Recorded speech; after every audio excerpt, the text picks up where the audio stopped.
of the biggest moves at the trade deadline, Ari, was Connecticut bringing in Marina Mabrey. Her performance tonight, I think, solidified her as maybe the best midseason move for the entire league. What impressed you most about her performance?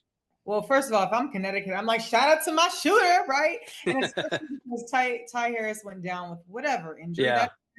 That's you're losing some offense there. And so Marina Mabrey, not only with her offensive presence, but she's just fiery. She knows how to get under players' skin. Sometimes it's not everything that's reflected in the stat sheet and in the box score, but Marina knows how to get in the head of their competitors. And especially knowing that Indiana Fever is a young team and Marina does have that playoff experience, I am entertained. If I'm Connecticut, I'm happy that I have great offense from her. She can get her teammates fired up. Marina Mabrey was the missing firecracker. I mean, not saying that Connecticut was any shortness of firecrackerness. They do have DeWine. Let's be for real. But she just added extra energy, that extra spark that you need in the playoffs. Well, they needed some offense too, right? And I think she's led them since the Olympic break. That's right, in points per game. So she's been a huge help on the offensive end. All right, let's turn it over to the Fever now.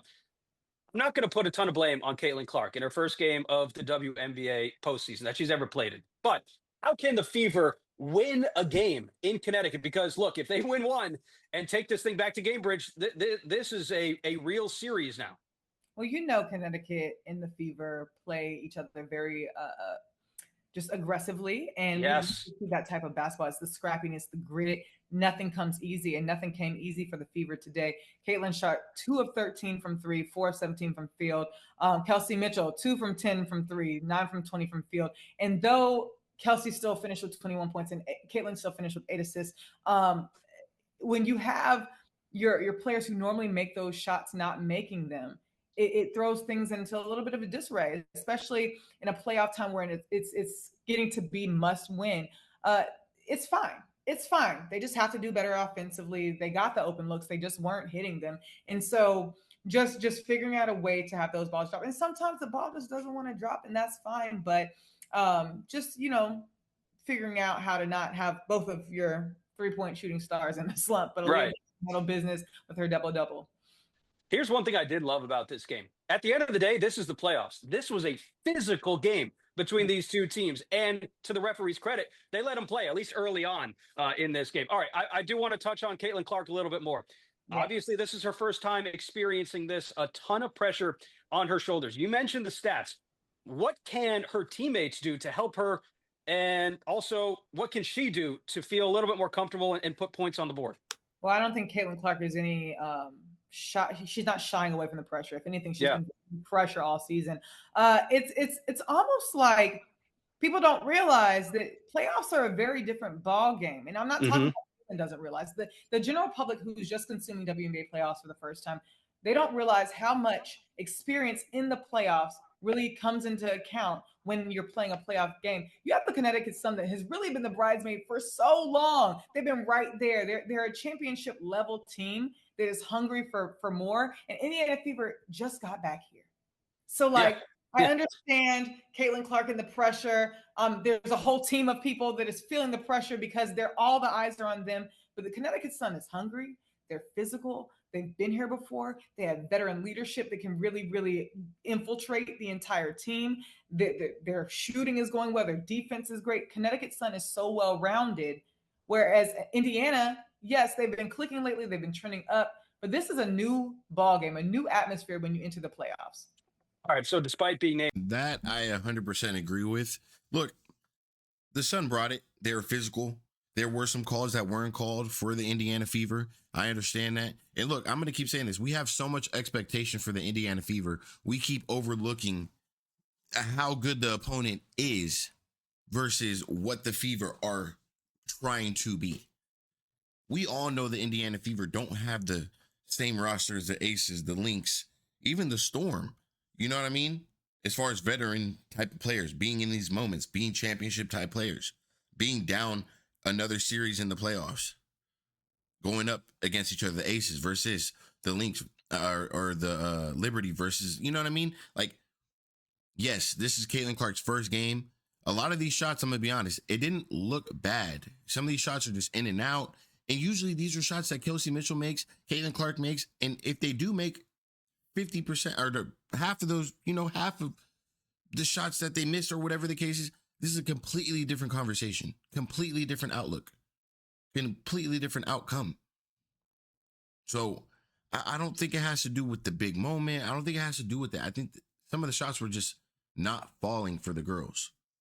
Defensively, they have a lot of things they need to pick up. They need to get in the film room. They need to clean some things up. There's too many opportunities for that team to burn you. You have to stay with your man, and you cannot help defense on every possession. They cannot go under screens. They have to blow up the screens, cut off the lane, and disrupt the whole situation they got going on. Disrupt, get back to your man, communicate, and you guys have to stop letting your defender on the wing slip for wide open threes. You cannot. You can't. They're burning you guys. Marina Mabry, huge game. She should not be putting up 27 points on you guys.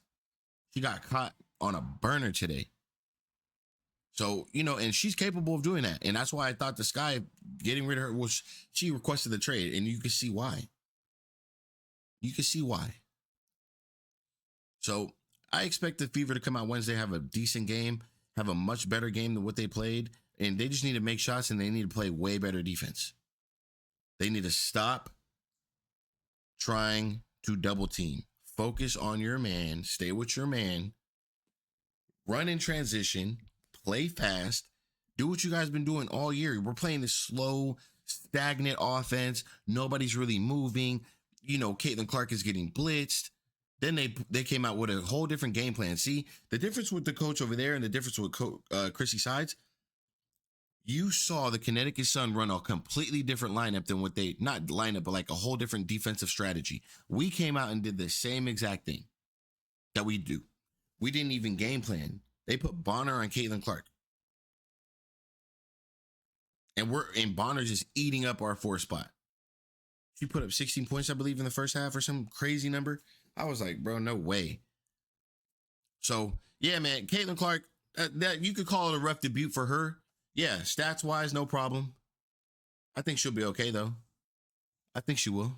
I think she could pick it up, have a way better game Wednesday. And I honestly think if they take it back to Indiana, they might win. That's what I honestly think. I'm going to call it now. If they take this thing back to Indiana, they're winning the game. They're winning the series. For sure. Now, Chrissy Sides is going to have to talk to this team. They're going to have to be physical. They can, look, the Connecticut Sun made it a point to be physical with the Indiana Fever. They're laughing about it. They're chirping.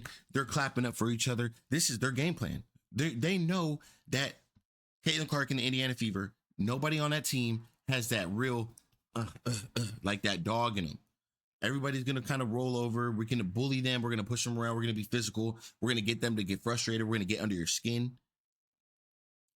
And we're going to go at you. Me personally, I thought the Fever should be running. Caitlin Clark only with 2 turnovers. They're not playing fast enough. They are not playing fast enough. And that's not going to win the ball games, bro. It's not. There's no rhythm. We're playing down low. We're running the offense through Leah Boston pretty much. Playing inside out instead of just playing fast. Swinging the ball. We're not really setting any screens, no low screens, no high screens, no off-ball picks, no nothing, no backdoors. Well, I saw nothing today, 0. Completely different offense, and the defense was playing this drop coverage / let me help on every possession / get burnt by my opponent. Like, we cannot have these mistakes. It is the playoffs. Chrissy Sides, you need to learn how to call a timeout when the team we're playing is going on a 15-point run. You call a timeout and you stop the bleeding early. You make a change. Who's getting burnt? Okay, somebody get him in the game. Change something. Like, come on. So the Indiana Fever, I expect them to get in the film room. I expect them to get rest. I expect them to get shots up. I expect them to be locked in and come in and take Wednesday very serious as a unit and hold each other accountable and have a really good game. And they have to execute both defensively and offensively.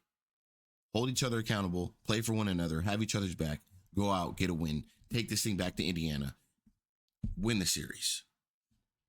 That's what I got for you guys, man. Welcome to game day. I appreciate you guys. I'm going to catch you guys on the next video. I'm out.